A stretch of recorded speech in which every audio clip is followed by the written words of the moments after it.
לא פעם שואלים אותי אנשים, כדאי לקחת מתווך או לא כדאי לקחת מתווך? אני מספר הרבה פעמים את הסיפור הזה.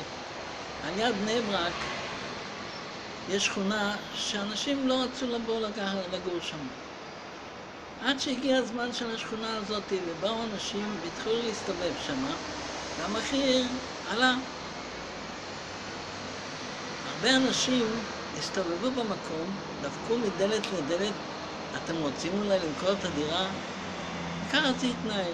היה איש אחד שהוא נכנס למתווך, והוא שאל אותו אולי הוא יודע על איזה דירה.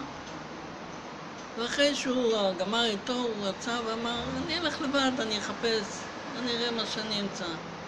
הוא הלך מדלת לדלת עד שהוא הגיע לדלת אחת, והייתה שם אישה אחת, הוא שאל אותה, את מעוניינת למכור את הדירה? היא אומרת לו, כן.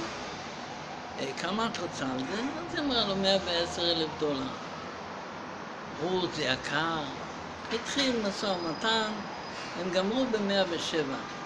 יצא היית מבסוט, הלך ברחוב, הסתובב כאילו כל הרחוב שלו. אז הוא עבר ליד המתווך, הוא ראה אותו עומד בפתח החנות, מעשן סיגריה, הסתובב על הרחוב. שאל, פגש אותו, שאלו, שלום, מה נשמע? רצית לקנות דירה, קנית כבר? אומר לו, כן, קניתי. איפה קנית? קניתי פה ברחוב. וכמה שילמת? שילמתי מחיר טוב מאוד.